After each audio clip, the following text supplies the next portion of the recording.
Good morning friends, this is Faheem Ahmed. Welcomes to daily vocab by Faheem sir. तो friends, जैसे कि आप जानते हो कि मैंने एक्सवर्क्सी बुक स्टार्ट कर रखी है। एक्सवर्क्सी बुक स्टार्ट करने का कारण यही है फ्रेंड्स, क्योंकि आजकल एग्जाम में जो पूछी जा रही है हमारी लगभग 80% वोकैबुलरी एक्सवर्क्सी से ही पूछी जाती है। इसके साथ साथ 20% अगर ग्रामर की क्वेरीज हमारी पूछी जा रही हैं तो वो एक्सवर्क्सी की एक्सरसाइज से ही ली जा रही हैं। तो फ्रेंड्स, ये चीज़ ध्यान में रखते हुए मैंने ये बुक स्टार्ट की है। इसके साथ साथ एक बुक और स्टार्ट कर रखी है मैंने, किरण वाली। किरण की बुक स्टार्ट करने का कारण यही है कि उसमें सारे प्रीवियस क्वेश्चन पेपर दे रखे हैं। तो मैंने ये दोनों ही सीरीज स्टार्ट कर रखी है फ्रेंड्स। तो अगर आप चाहते हो कि ये सीरीज मेरी कंटिन्यू चलती रहे तो आप ज़्यादा से ज़्यादा इस चैनल को प्रमोट करें और फीडबैक जरूर दें। ठीक है फ्रेंड्स, तो बिना देर किए हुए स्टार्ट करते हैं। आज का जो सेशन है स्पेशली स्पॉटिंग एरर्स है, चैप्टर 16 मैंने स्टार्ट किया है। चलिए फ्रेंड्स, स्टार्ट करते हैं। एक्सरसाइज ए को हम यहाँ डिस्कस करने वाले हैं एक्सवर्क्सी की। अगर आपके पास ये बुक हो, हार्ड कॉपी हो इसकी, तो आप उसमें भी आप चेक कर सकते हो। ठीक है, तो चलिए फ्रेंड्स स्टार्ट करते हैं। फर्स्ट क्वेरी है हमारी, another baffling change that I notice in him nowadays is that he avoids to speak to me no error. अगर मैं इसके गाइस फैक्ट की बात करूं, क्योंकि मैं, आप जानते हो अगर आप मेरे चैनल में वीडियोस और भी देखोगे एरर डिटेक्शन की, तो मैं कभी भी हिंदी मीनिंग के आधार पर क्वेरी सॉल्व नहीं कराता। मैं हमेशा कॉन्सेप्ट के आधार पर ही क्वेरी सॉल्व करता हूँ। क्योंकि अगर आप कॉन्सेप्ट के आधार पर क्वेरी सॉल्व करोगे तो मैं आपको विश्वास दिलाता हूँ कि विद इन 50 सेकेंड्स में आप क्वेरी को सॉल्व कर लोगे। 1 से 5 सेकेंड के अंदर ही अंदर आप क्वेरी को बड़ी ईजिली सॉल्व कर लोगे फ्रेंड्स।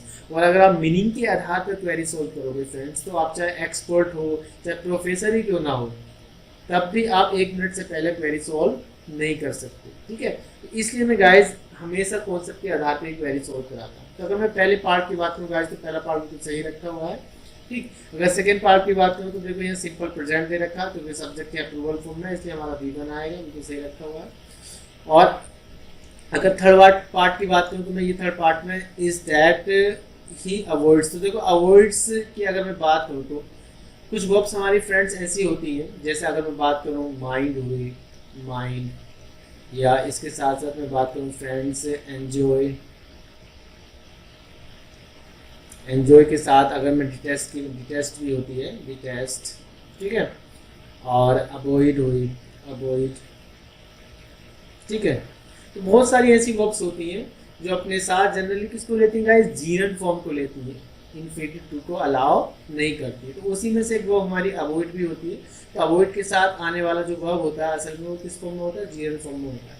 यानी यहाँ जो रिक्वायरमेंट होता है किसका गाइस, नाउन का रिक्वायरमेंट होता है। ठीक है, अवॉइड के बाद वो ऑब्जेक्ट को लेती है। तो ऐसी कंडीशन में ये जो टू स्पीक दे रखा है फ्रेंड्स, ये हमारा गलत हो जाएगा। तो स्पीक की जगह क्या होगा, स्पीकिंग होगा। ठीक है, तो सही क्या हो जाएगा हमारा, स्पीकिंग। तो एरर कौन सी पार्ट में थी फ्रेंड्स, हमारी सी पार्ट में थी। ठीक है, तो सही सेंटेंस होगा हमारा, another baffling change that I notice in him nowadays is that he avoids speaking to me. Understand, तो एरर कौन सी पार्ट में थी, सी पार्ट में। चलिए फ्रेंड्स आगे बढ़ते हैं, लेट्स मूव द नेक्स्ट। अगला सेंटेंस है हमारा, I asked him how could he go out if it started raining, it started raining. ठीक है, देखो ये फुल स्टॉप रखा हुआ है। तो सिंपली हमें पता है गाइस कि अगर हम फैक्ट की बात करें सिंपली, तो इससे पता चल कि फुल स्टॉप है, तो ये कौन सा सेंटेंस होना चाहिए हमारा, असर्टिव सेंटेंस होना चाहिए, यानी अफर्मेटिव या नेगेटिव सेंटेंस का पार्ट होना चाहिए, क्योंकि फुल स्टॉप कहाँ लगता है हमारा, असर्टिव सेंटेंस में। ठीक है, दूसरी बात ये जो क्लोज दे रखा हमारा, इफ क्लोज दे रखा तो कॉमे के बाद भी हमारा क्लोज क्या होना चाहिए था गाइस, अफर्मेटिव होना चाहिए था। ठीक है, और यहाँ क्या दे रखा है, देखो जब अफर्मेटिव होता है तो यहाँ हाउ क्या होता है हमारा, यहाँ कंजक्शन का काम करता है इस कंडीशन में फ्रेंड्स। तो इस स्थिति में हम क्या करते हैं, जो ये हमारी हेल्पिंग वर्ब होती है वो कहाँ रखते हैं हम, सब्जेक्ट के बाद। तो अगर मैं इसके सही पार्ट की बात करूँगा तो सही पार्ट क्या होना चाहिए फ्रेंड्स हमारा, ही के बाद कुड आना चाहिए, यानी सही होना चाहिए ही कुड।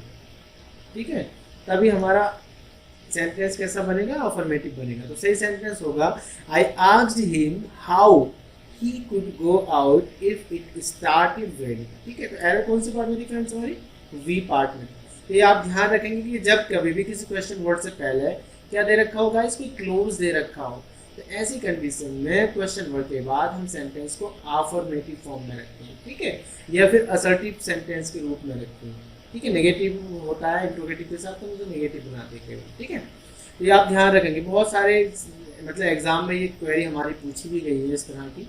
तो आप ध्यान रखेंगे कि हेल्पिंग वर्ब को कहाँ रखेंगे गाइस हम, मेन वर्ब से पहले। अंडरस्टैंड? तो एरर कौन सी पार्ट में होगी, बी पार्ट। चलिए आगे बढ़ते हैं, लेट्स मूव टू नेक्स्ट। अगला सेंटेंस हमारा, one of the state in which Satyagraha was offered was Rajkot. ठीक है, तो गाइस अगर वन ऑफ की कॉन्सेप्ट की अगर मैं बात करूं तो आपने पढ़ा होगा कि जब हम वन की बात करते हैं, वन ऑफ की, ठीक है, तो ऐसी कंडीशन में गाइस इसके बाद जो हमारा नाउन आता है जनरली, तो ये नाउन क्या होता है हमारा पीसीएल फॉर्म में होता है, यानी प्लूरल काउंटेबल नाउन के रूप में होता है। ऐसा क्यों होता है फ्रेंड्स, क्योंकि वन का मतलब एक होता है और एक को जब निकालेंगे हम तो एक से ज़्यादा में से निकालेंगे, इसलिए ऐसी कंडीशन में जो नाउन होता है वो कौन सी फॉर्म में होता है, हमारा प्लूरल फॉर्म में होता है।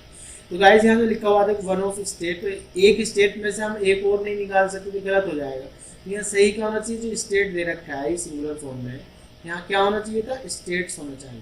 ठीक है, बाकी अगर आप जानना चाहते हो कि वन ऑफ के सारे कॉन्सेप्ट क्या हैं तो आप प्ले लिस्ट में जाइए और सब्जेक्ट और एग्रीमेंट में जाके देख लीजिए, मैंने वन के सारे कॉन्सेप्ट डिस्कस कर रखे, ठीक है, डिटेल में दे रखे हैं। तो एरर कौन सी पार्ट में थी फ्रेंड्स, हमारी ए पार्ट में थी। ओके, चलिए आगे बढ़ते हैं, स्मूथ द नेक्स्ट। अगला सेंटेंस हमारा friends, hardly the inspector had arrived there's to investigate the crime when the house was set ablaze, no error।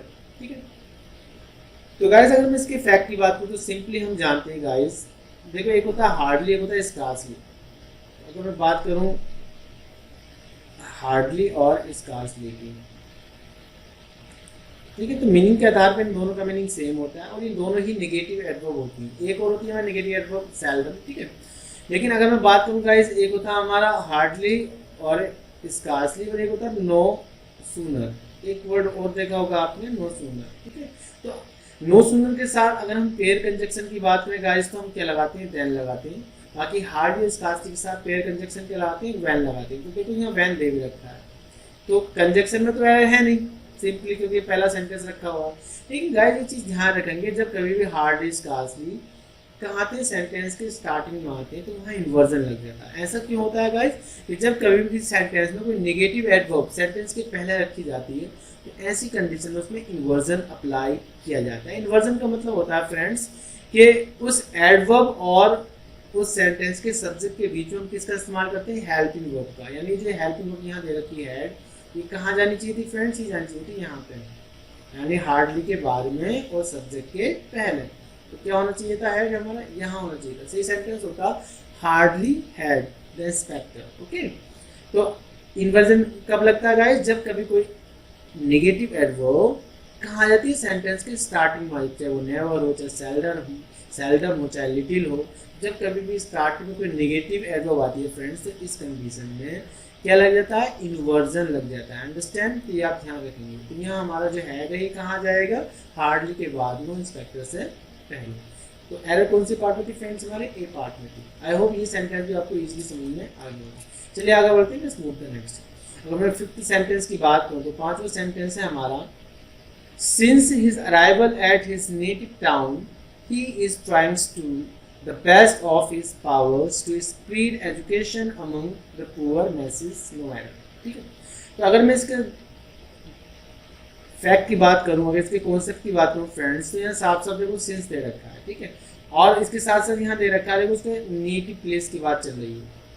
तो ऐसी कंडीशन में अगर मैं सिंस के कॉन्सेप्ट की बात करूँगी फ्रेंड्स, तो अगर सिंस के जनरली अगर मैं कॉन्सेप्ट की बात करूँ तो इसके कुछ कॉन्सेप्ट होते हैं। ठीक है, तो अगर इसमें क्या दे रखा है, टाइमिंग एक्सप्रेशन दे रखा होता है या टाइमिंग एडवर्ब दे रखी होती है, यानी जब से वो एक्शन स्टार्ट हुआ है तो और वो जारी दे रखा हो। तो देखो ये 3 कंडीशन में फॉलो होता है। एक तो ये होता है कि एक्शन कोई भूतकाल से स्टार्ट हुआ और भूतकाल में ही जारी रहे, यानी पास्ट से कोई एक्शन शुरू हुआ हो और पास्ट में ही जारी रहा हो।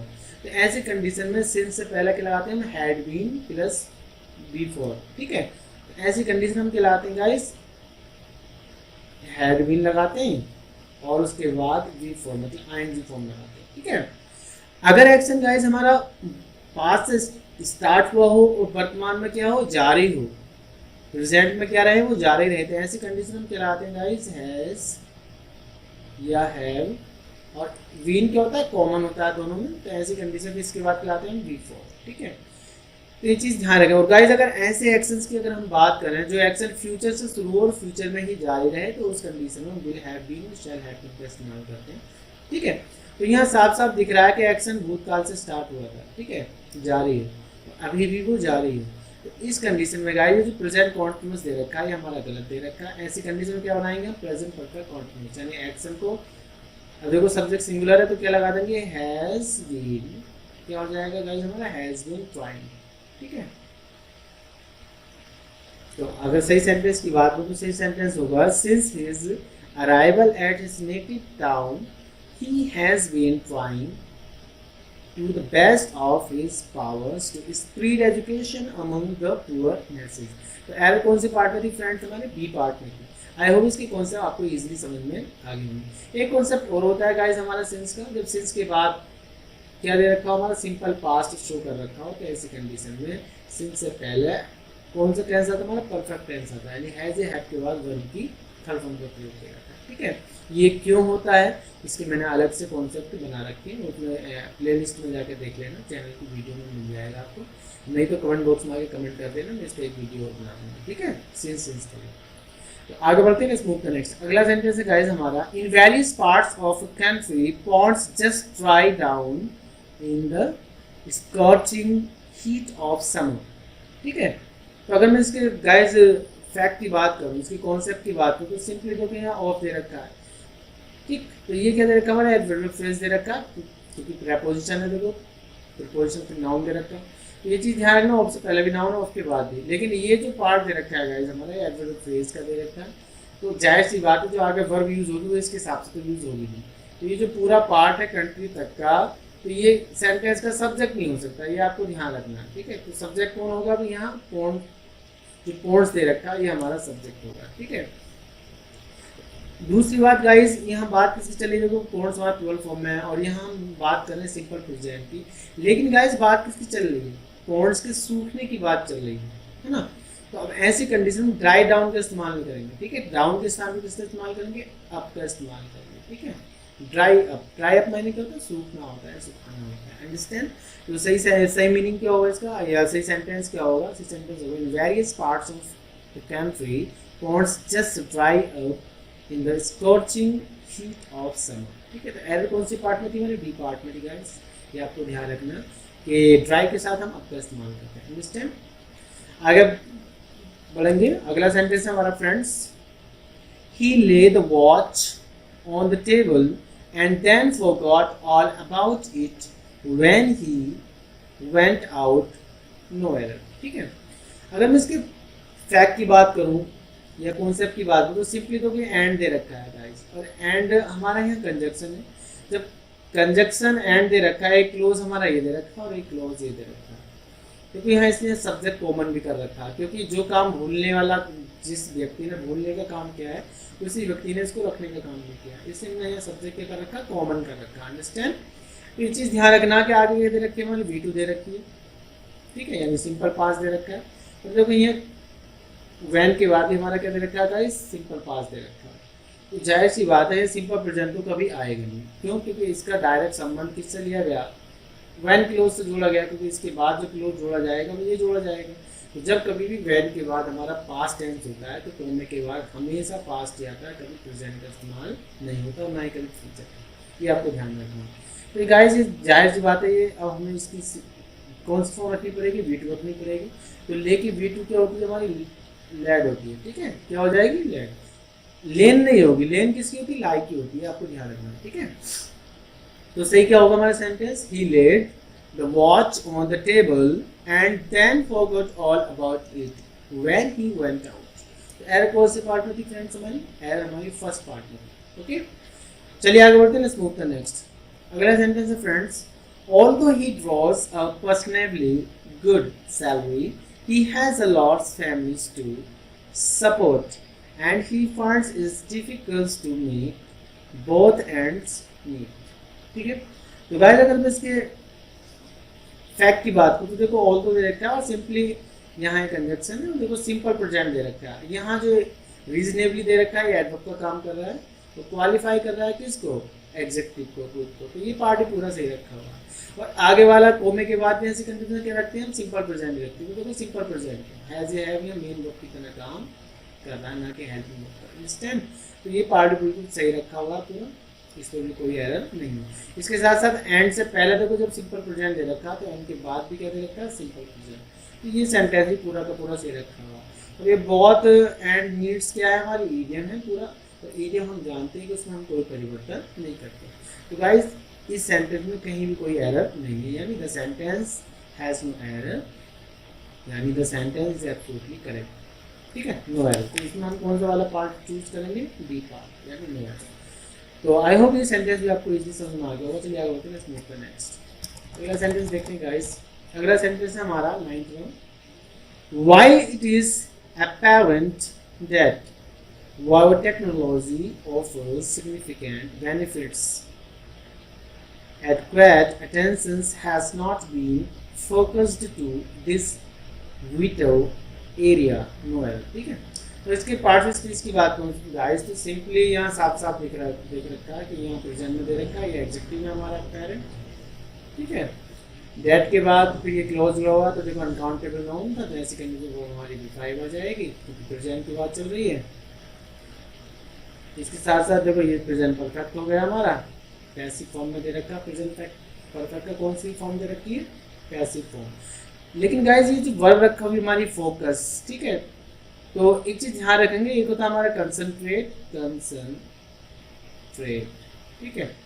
कंसंट्रेट का मतलब भी क्या होता है, केंद्रित करना, और फोकस का मतलब भी ध्यान केंद्रित करना होता है। लेकिन कंसंट्रेट के साथ गाइस हम एट का इस्तेमाल करते हैं, जबकि फोकस के साथ हम किसका इस्तेमाल करते हैं, ऑन का इस्तेमाल करते हैं। तो ये गाइस ये टू हमारा गलत हो जाएगा, क्योंकि इस स्थान पे क्या लगाना होगा, ऑन सही होगा, यानी on will be placed in place of to. ठीक है, तो हमारा सही सेंटेंस क्या होगा, सही सेंटेंस होगा why it is apparent that biotechnology offers significant benefits, adequate attention has not been focused on this vital area।